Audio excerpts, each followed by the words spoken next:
I came across a pretty fucking ridiculous thread on one of Doodletones' videos. Actually, I think it was the most recent video, the one on someone named Brooke that I already talked about, and it's pretty neat. So let's read it. The Lio shit kind of feels like an attempt at revenge from some of the people y'all have called out, with people like Akumu taking advantage of the situation for content. Oh my god, how dare I make videos informing people? How dare I do that? Because looking at their channels, the Lio stuff is some of their biggest videos in some time. I mean, can you blame a kid that got dogpiled, lied about, shit-talked, and gross sexual comments made about them by adults? Yeah, I don't really think so. Also, if you haven't seen it, watch the full Rosa Ray Ramsey call. Absolute disgusting behavior from Peaches and Lio. It's not an attempt, just comeuppance. Sonic Fan 2403 comes in with this comment. Akumu needs to touch grass. And the only reason he has beef with Lio is because members of the FCC are associated with him, and he's still butthurt over them calling him out years ago. You know Akumu was 16 when the stuff was happening, right? The SCC and ACC are the ones who need to touch grass for dogpiling on kids. Back then, Akumu was just a 16-year-old and got dogpiled on, and had 2+ hour-long videos made by fucking Ponder. Have at least some kind of empathy for the guy. Weren't you just in another thread praising someone for not being biased? I guess you don't practice what you preach. Which, by the way, Akumu still stands behind all of his bigotry and continues to hurt people for fun. Well, thank God they called me out. Thank God they're here to call me out. Because somebody needs to stop me before more innocent people get hurt. Now, some of you who know what I just ripped off there are going to be seething. The other ones are going to get a good kick out of it. The point that I want to make here is that these people all talk the fucking same. The dramatic and delusional internet justice speech. With just a dash of tism. He literally hasn't grown up and still deserves to be called out. So he should still receive criticism for his acts, no matter what age. Yeah, I agree on the fact that he's still a prick, but the user I replied to downplayed what the community did to him, 16 by the way, as a call out. What the community did wasn't okay, and him being a bigoted prick isn't okay. Two things can be true at once. Dixie Normus,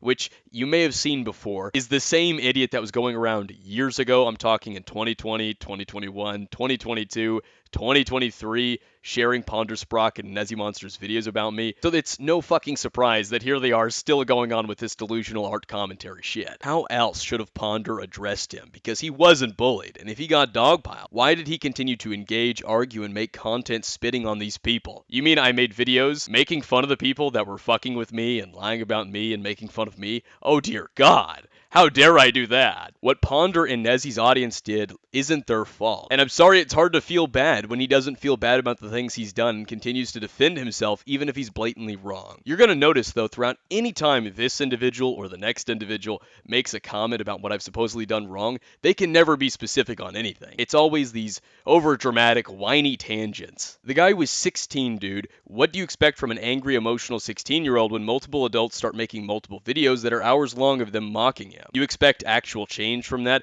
That should have been a teaching moment, but the adults in the situation chose not to. It seems that you can't really put yourself in his shoes, so we'll have to agree to disagree on this. He was taught. He was corrected many times, and yet he literally never grew up from it. Correcting me on a timeline is one thing, which I've admitted to dozens of times, but that's completely ignored, because it contradicts the whole thing that I've never changed or grown from that. But accusing me of doxing, accusing me of stalking because I'm looking at Twitter accounts or Discord servers and then doing the same thing to me and plenty of other people is flat out hypocrisy. That's not a teaching moment. Accusing me of harassment because I'm in your comments or making fun of you on Twitter when those same people were in my comments and making fun of me on Twitter. It's the hypocrisy of it all that completely destroyed their little attempt to teach me a lesson. What I did learn, though, is what I'm sharing with everybody now. He continues to be a horrible person no matter how much you coddle him. Like, what do you want people to do? Apologize despite the fact he hasn't changed? Why can Akumu never learn his lesson,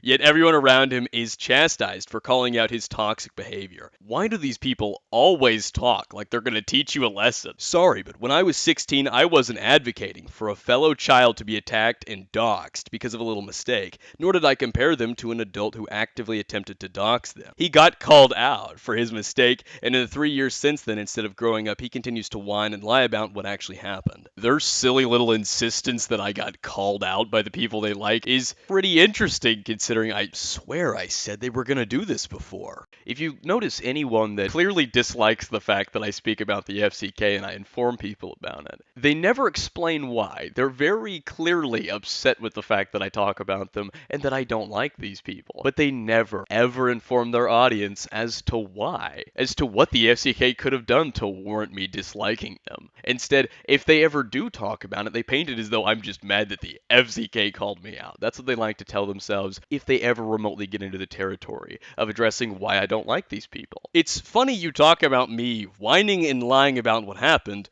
while you're whining and lying about what happened.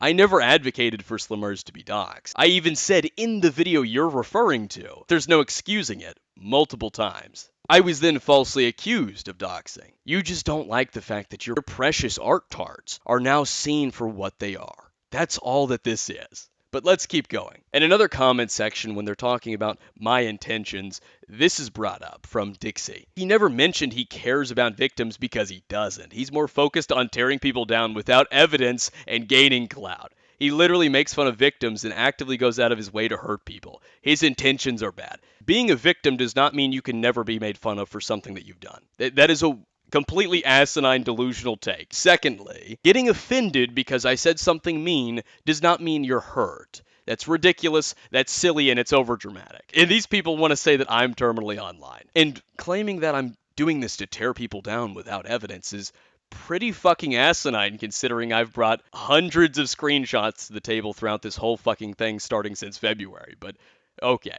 The Copium is hitting some new levels. This is another comment on Doodle's video. Literally not even a day, and Akumu has made a response. Fucking Christ, dude. I didn't even bother watching it because I know it's just nothing but terrible pot shots. I watched Ponder's video going over Akumu, and the nonsense they were involved in with Madame. Akumu is not a real one, and I'll tell you that much. I then said it's been debunked, but this is before I knew Susie had me hidden from the comment section. Then you don't know shit. No wonder the ACC is full of groomers and degenerates. You all just ignore the issues. And then this idiot comes in, quite literally proving this person's point. He has a history of stalking and harassing people. Frankly, I couldn't be surprised. Stalking and harassing. They love to really throw that around. You can see it in Senate. You can see it in general with any art retard that's talking about me. The stalking is in reference to me looking at people's Twitters or their Discord servers. But they had no problem when the FCK, such as Madlibs, Ponder, Nezzy, although Ponder technically was an FCK, you get my point.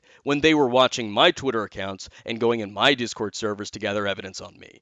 That apparently wasn't stalking. That same hypocrisy is still around now. He's literally made videos and comments poking fun at Doodle's trauma, which is the most recent example. Calling a grooming victim a degenerate is incredibly disgusting, but it isn't out of his character. Also, yeah, again, we know he doesn't care Lamau. That's the point. The entire point is that he's not creating content in good faith. This whole good faith, bad faith, bringing up intentions is entirely irrelevant to the conversation, but these people talk about it because it's a good distraction, because they think it's going to help them distract away from the shit from their favorite people and what they got up to. So they're saying, oh, well, he's got bad intentions, but can't really explain what those bad intentions are aside from saying that I'm trying to tear people down for clout. You're going to notice they can't ever say that I'm wrong, or they can't ever be specific on what I'm wrong about aside from saying that I'm wrong, or say that I don't have evidence despite the fact I have evidence. It's this very strange dilemma, but that's the art commentary audience. Keep in mind, Dixie Normus and Tenko Dragon are all over Ponder's videos,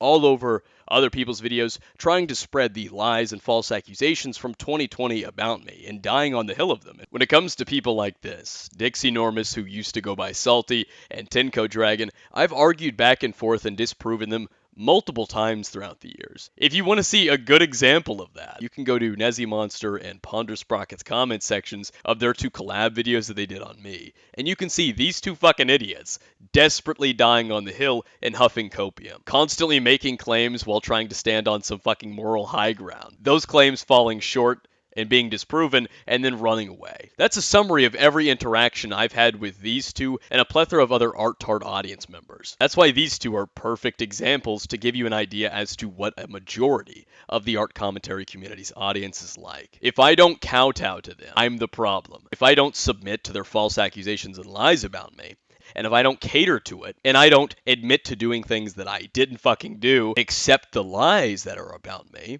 I'm the problem. I'm the bad guy, and I'm just mad that they called me out. And the truth is, they're probably more so trying to convince themselves of that than anyone else. But that's the art commentary community's audience. It's a massive hug box of complete fucking delusion. So separate from reality and yet so set that they're right when they're completely wrong. And they go as far as projecting the fact that they're wrong onto everybody else when something doesn't support their worldview when they've been fed false information from the people that they like Ponder Sprocket or Nezzy Monster or the FCK, for example. But this should give you a really good look as to the art commentary's audience, their dishonest framing of things, and the sheer hypocrisy and complete ignorance, willful ignorance, mind you, when it comes to anything that involves the people they don't like and their favorite people.